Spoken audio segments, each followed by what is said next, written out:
Welcome to the CISSP Cyber Training Podcast, where we provide you the training and tools you need to pass the CISSP exam the first time. Hi, my name is Sean Gerber, and I'm your host for this action-packed, informative podcast. Join me each week as I provide the information you need to pass the CISSP exam and grow your cybersecurity knowledge. All right, let's get started. Hey, all, Sean Gerber with CISSP Cyber Training, and hope you all are having a beautifully blessed day today. Today is part 2 of the CISSP Rapid Review for Domain 4. You can get all these rapid review videos and audio at CISSP Cyber Training. So head on over there to get it, and it's available to you. If you just sign up with my free program, you can get access to all the rapid review videos as they come out. So it's pretty awesome. But before we do, I wanted to kind of quickly talk about an article that I saw in the news. This was from the FBI, and it's on Fox News, but it was FBI warns seniors of a devastating AI-driven scam. Now, I will tell you, this is probably one of the biggest concerns I have related to AI, and I've got parents that are seniors, and they are in a situation where they don't really do much online, which is a good thing. However, because their pot of money is so important to them, they are also very, trusting in some regard. And this is bad. I mean, this is really bad. And I need you guys as cybersecurity professionals to start really thinking about how do we help mitigate this risk. And a lot of it is done through education, and you all are the smart people in the room. So you need to educate as many people as you possibly can. And this isn't just seniors, this is everybody. But this situation, this is from the Phantom Hacker scam, and they've already cost American seniors over $1 billion, and they continue to target their different savings that they have. Now, there's 3 stages with this. A tech support imposter, right? So this is where someone can come in from tech support. They can come in from the bank even. I've seen this where, hey, I know you bank at Valley or at X Bank XYZ. Go there and you can get access. We're going to help you with your system because it's slow. And they know that you bank at this location, so they may even do that. Or they may say, I'm from Microsoft, and they may gain access to the victim's computer because of that. So these people don't really know what they're doing, right? They're very good at what they did when they were younger. They're very, very good at what they, as a great senior citizens, they have a lot of experience. But when it comes to this IT stuff, in many cases, not all, but in many cases, they are just not adequately prepared. So the tech support imposter will come in, gain remote access. Then a bank imposter will convince them to transfer funds for security reasons. So someone from the bank will, air quotes, call them. And this can be done through AI as well. And the government imposter, then there's a third person, will advise them about moving money to a safe alias account. So all of this can be done in different ways, but by one person who's using different AI tools to help basically personalize the attacks. And this can happen through sending messages, through what the hobbies maybe they posted on Facebook or other types of social media to increase the level of trust that they have. So it's really, really bad. And it's imperative that you as security professionals work to understand a lot of these situations to help your seniors out and to help anybody out, because this won't just affect the seniors. This can affect a lot of people because AI is so good, and it can be such an imposter to people's voice that people will make mistakes. And so therefore, I mean, it's into the point now where they've got folks out there that can, if you have a little bit of samples of your voice, such as what we do with this podcast, it can create podcasts for you. I mean, that's pretty spooky, and it can actually do it based on how I speak. And so therefore, it makes it really challenging for someone who maybe trusts the name and goes, hey, you know what? I'm going to talk to so-and-so. Maybe she can help me out with all of this. So it's imperative that you work really hard with your seniors to educate them on the fact that no one will call you from the bank and ask you to transfer money. That will not happen. And if you need to, you physically get up and go to the bank if you have any questions. Do not do anything over the phone. Don't transfer money. Do not allow anybody to have remote access to your systems. If you have a problem with your computer, then you need to call somebody to have them come out to your computer. Somebody calling you saying, hey, we're here to help, that never works. That's usually a bad idea. So the recovery rates it mentions in the article are very bad, right? 10 to 15% of getting the funds back, which basically means your money is gone. And these people work their entire lives, and then the money is gone. And then what do, right? They have nothing.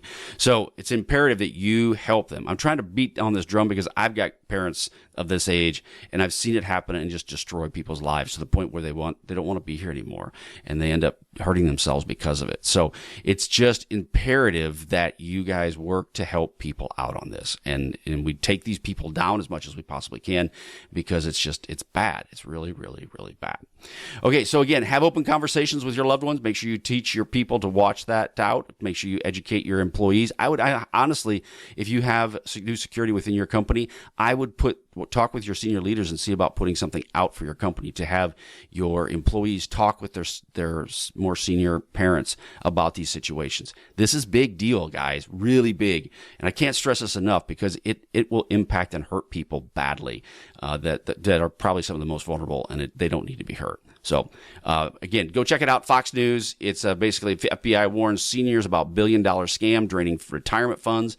And then they're saying AI is driving a lot of this. So, okay, so we're going to now roll into part two of the domain CISSP 4.3 rapid review public for switch telephone networks, So this actually should say domain 4. So Now, part these are 2 of traditional domain 4 circuit-based switch for telephone the network used for CISSP voice communication. rapid review. And it All right, does let's get started. rely on copper wires and switching centers to do the work. So this is the old school where you had somebody sitting in behind a desk and they're plugging in different wires into different ports to make the connection. This is a PSTN. Now, I mean, granted, obviously that was really old school, but it's the traditional old type of phone network. It is susceptible to wiretapping and eavesdropping and denial of services as well. They still exist in different places. Obviously, in areas that are maybe a little less developed, they're more prevalent. But bottom line is PSTN is still out there, and you as a security professional need to understand what is a PSTN network. Voice over IP, this is what allows for voice and multimedia communications over IP networks, such as the internet. And then obviously it's instead of the traditional phone lines that you would have, such as a PSTN network. They're becoming more and more developed and deployed throughout. Most companies have these, and they will include various different types of threats that can affect them, such as eavesdropping, DOS attacks. Obviously, they can target your voice over IP clients if they're high IP or high value clients, and they will also target the servers as well. Gaining access to these systems can be a plethora of information, and so bad guys and girls will attack those systems. They really, truly do want the VoIP systems, and if you don't have good security enabled on them, they are a high target, and they can also incorporate a lot of risk for you and your organization. Hence, if they were to be breached or compromised, you now are running in a situation where you become liable because you didn't put in adequate controls for them. Voice, we have deal with phishing and phreaking. So phishing is a social engineering attack that conducts over the phone where attackers will use voice calls, often spoofing the caller ID to trick victims into revealing sensitive information. This also can be now with AI and the voices people cannot distinguish between who is who. So you need to really teach your employees that you don't just provide information to someone that sounds like you or sounds like somebody else, because now with AI, that can all change everything. So historically, this is when you're dealing with phreaking, this is an act of exploiting vulnerabilities in telephone networks to make free calls or gain unauthorized access to services. Phreaking isn't as prevalent today, again, in more undeveloped networks that may have more phreaking than there is what we see traditionally in today's networks, but it is a risk that you need to be aware of for the CISSP. It highlights human element of security, the important part of dealing with voice. And again, phishing exploits the trust and the lack of verification. Phreaking demonstrates the need for strong authentication, especially in the AI world that we live in today. Now, PBX fraud and abuse, this is your private branch exchange. That's what a PBX is called. It's a telephone system basically with an enterprise that switches calls between internal users and allows them to share certain numbers of external phone lines. Again, a bit old school, but it's still out there. You need to be aware of what it does, and you need to be aware of how PBX systems work. The biggest issues, vulnerabilities you run in with them is weak passwords, unpatched software, and misconfigurations. Obviously, since systems aren't well maintained, there's even becomes a bigger problem with PBX systems. These can run into substantial financial losses for an organization, especially if they're using older type systems to communicate, such as like EDR, the electronic data exchange. So those are different types of capabilities. If you're using PBX systems, someone's able to get in there and actually pay attention to what is being transmitted, then you could actually incur some more risk to your organization. So PBX fraud and abuse still is there. It's just not as prevalent that you may see in the outside world. Now we're dealing with remote meetings. So you have virtual gatherings, obviously conducted via an online platform. Obviously, that's like your Zoom and all your other things that you can discuss, presentations, collaborations, all of those kind of things. And that all just kind of blew up once we had COVID, right? But the problem is you've got Zoom bombing, right? Unauthorized intrusions into a Zoom meeting. And when you're dealing with Zoom meetings, who are all the people that are there? Especially when you get a large group that's got like 30 people, 40 people, how can you confirm each person's in that group? The other part you run into now that is a different, unique aspect that didn't have even like 6 months to a year ago is the AI chatbots that are put into these meetings that are then taking notes. So now you have somebody that's actually taking notes for you, and you might be discussing personal and sensitive information, and this bot is now recording that. So again, it requires strong passwords, waiting rooms, host controls, a big factor in all of these when you're dealing with remote meetings. Instant messaging and chat, obviously real-time chats dealing with Microsoft Teams, Slack, WhatsApp. All of these are an important part for one-on-one or group communications.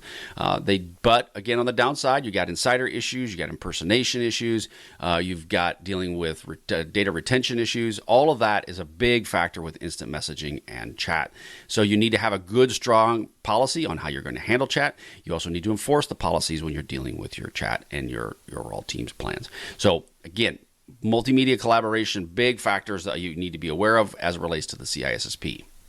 Remote access and telecommuting techniques, right? So methods that allow users to connect to an organization's internal network and resources from external locations. Now you're dealing with VPNs. This is, you got your VPNs, you got IPsec, you got SSL, TLS. All of those pieces are remote access. You've got remote desktop protocols. It's being used all the time. And so you need to ensure that anybody that is using that within your network has good policy. They need to understand the policies. They also understand the security related to protecting this network and the data that's going on there. Each of these should have specific vulnerability, or each of these does have specific vulnerabilities related to the VPNs, RDP, and so forth. And you, as a security professional, need to be aware of each of these vulnerabilities.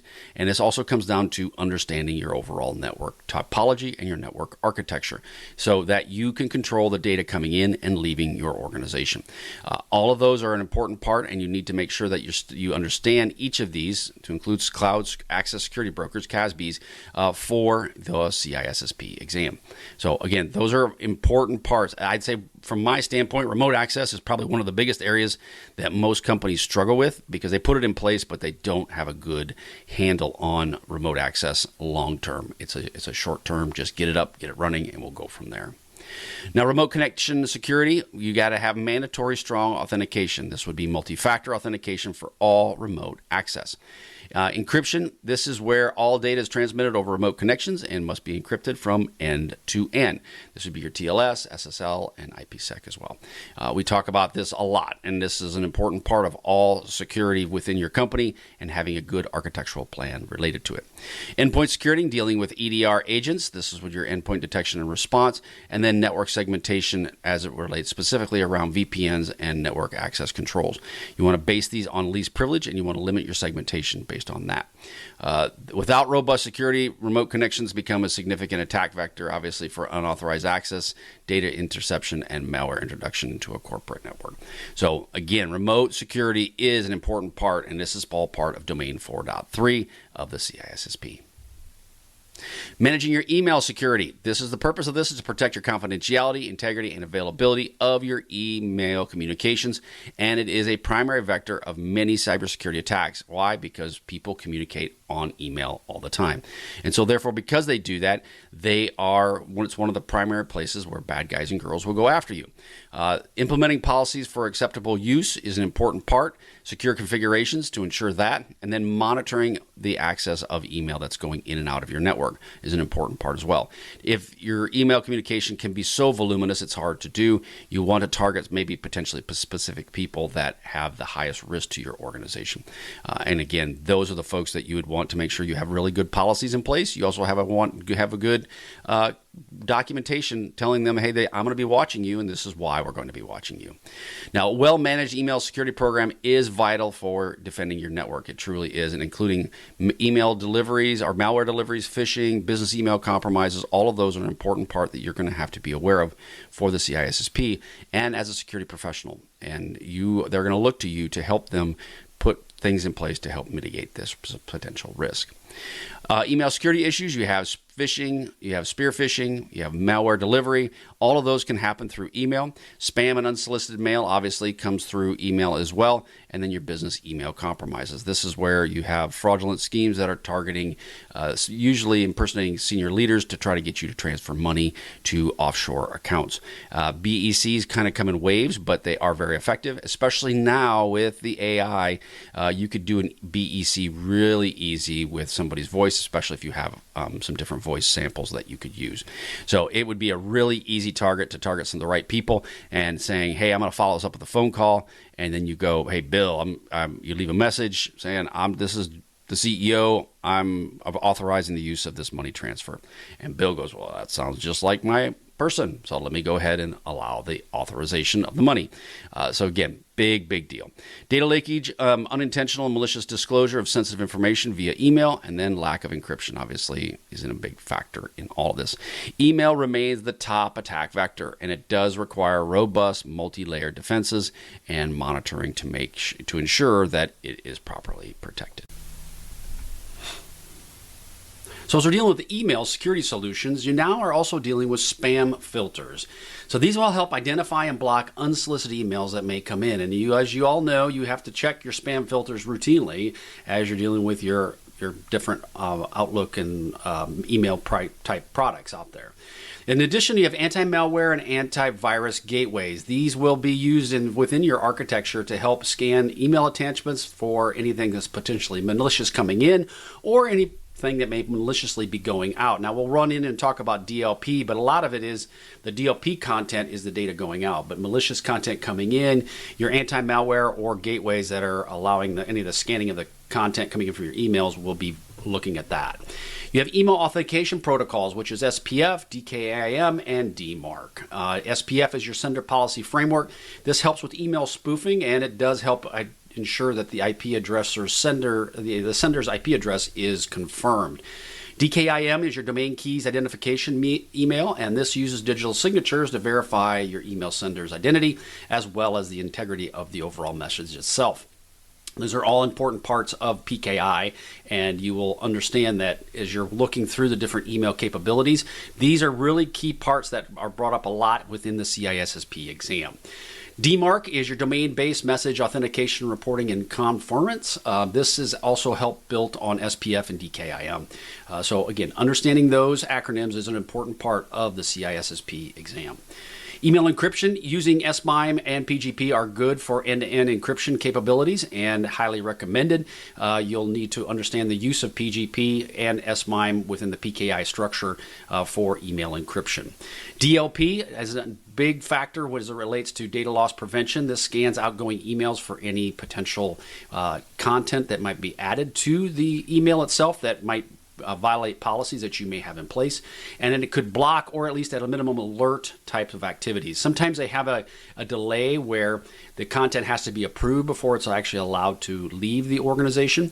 So different types of DLP products are out there. You just have to determine which one would be best for you and your organization.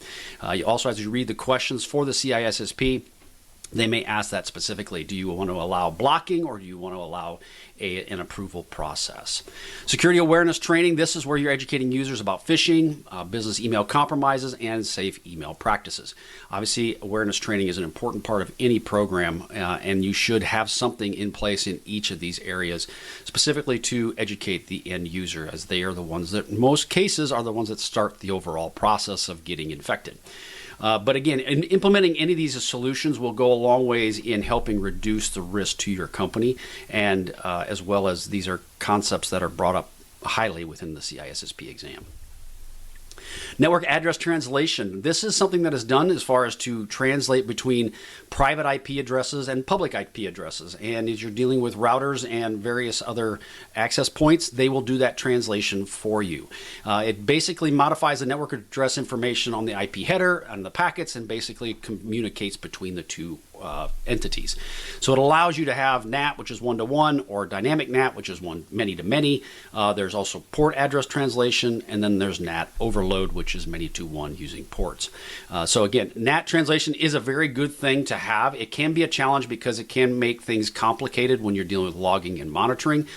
NAT translation, so it's basically an external IP address comes to an internal IP address, and it's being translated. The logs that will give you that information from both one to the other can be very complicated and can be very challenging to actually understand and ascertain.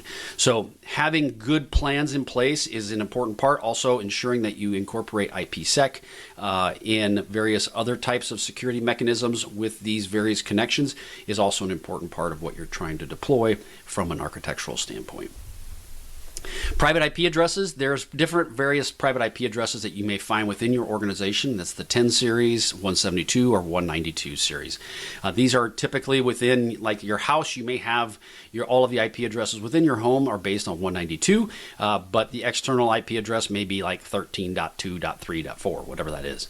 And those private IP addresses are specifically, they're non-routable for external, they're all routable internal. And this is where you'll have the NAT that will help you with overall helping translate between external IP addresses to your internal private IP address space. So you'll need to understand that and what are the private IP addresses that you may anticipate seeing. As I ask you a question, they may ask that specific thing of giving you an IP address of, let's say, 169, which we'll talk about here in a minute, and they'll say that's a private IP address, but it is actually not a private IP address. It's an automatic IP address set up for the system, but is not something that's routable within your organization. Now, automatic private IP addressing, APIPA, this is a feature that Windows and other operating systems automatically assign an IP address, especially when they cannot use DHCP and they can't network. It does give them an IP address so that it's actually discoverable internal to your network. However, because it's a 169, it is not something that can be routable outside of your organization, and it doesn't work with NAT. So as you're understanding, when you realize that maybe your DHCP server may be down and you see an IP address of 169, you will know that it is a networking problem that you're dealing with and that you would have to try to figure out the issue. If you're dealing with an IP address that says 192.168, you know then it potentially might not be a networking issue. It might be something else. But 169, again, this allows for devices to basically on small local networks to communicate with each other without a DHCP network. But it doesn't allow you to do much other than that. So depending upon where you're using it, 169 may or may not be something you would want to incorporate within your network. I would not. It's more or less designed as something that is a fallback to that you're having to troubleshoot a networking challenge. VPNs, these are the basics around these. They create secure encrypted tunnels over untrusted networks. VPNs are talked about a lot within an organization, and they're used extensively. The thing you have to watch out for with VPNs, obviously, is your third parties, and you're allowing third parties to VPN into your network. It basically allows the internal network to be exposed to an external entity of some kind. So therefore, having VPNs is an important part. It does help with encapsulating. The communications back and forth are encapsulated and they are protected, but the amount of data going across these networks can be a lot, and they also can not be as monitored as you may want them to be. So I would highly dissuade you from using VPNs for third parties. You have employees that use VPNs. The bad thing with VPNs and having employees is, again, if they're at home using their computer and they're using a VPN, they're now in a home network may be part of the business network, which can cause all kinds of drama. So you need to have a very good plan in place on how you're going to deal with VPN tunneling. But again, it does provide confidentiality, integrity, and authenticity for the data in transit over untrusted networks. And it does have protections, but again, it does open up a whole set of challenges as well. Split tunnel versus full tunnel. So a split tunnel, this is only the traffic destined for the corporate network goes to the VPN. All other traffic is shunted and goes directly, not shunted, it goes directly to the internet. And this works really well if you have bandwidth challenges potentially. and you don't have a circuit dedicated specifically for the internet, it will, or you do have one, that was where split tunnel will come into play. Now, full tunnel is where all network traffic from the client device is forced through the VPN tunnel to the corporate network and then out to the internet. The positive with that is that all that data is potentially being monitored, whereas a split tunnel, only the data that is corporate specific is being monitored. Any internet traffic would not be monitored in the same capability. So there's pros and cons with all of this, right? So full tunnel, again, it's generally they consider it more secure as all the traffic is sent through your corporate security controls. However, the split tunnel can introduce some risk, obviously, from remote devices. However, one of the things to consider when you're dealing with is bandwidth. Is bandwidth an issue at your locations that you might need to do some split tunneling? And like anything in all of these security mechanisms we talk about, it really truly comes down to, are you putting in place the right configurations to manage the security of each of these tools that you're adding? So again, it's there. Everything has pros and cons associated with it, but it really comes down to how are you configuring it, and how are you managing the security of each of these specific tools. So what are some common VPN protocols? We've got IPsec, which is your Internet Protocol Security. It's a suite of protocols used to have secure IP communications, and it operates at the network level. It does provide for authentication, encryption, and it's usually typically used around remote, or should say site-to-site type of connections. A lot of remote VPNs are part of that. You have SSL and TLS, typically used with HTTPS, and it's often clientless or browser-based. You can get a lightweight clients with the TLS aspects of it, but it again is very common for remote access. You have PPTP, which is your point-to-point tunneling protocol. It is older and it is less secure, but if you're dealing with external networks or networks that are older, you will have P2P aspects of this. And so you shouldn't discount it just because it is older and insecure. However, that being said, you're going to want to make sure that architecturally you have it in a position where it is best in a most secure environment. L2TP was your layer 2 tunneling protocol, and this is often paired with IPsec for security reasons. Obviously, IPsec and SSL are recommended secure choices. They help with secure encryption and authentication.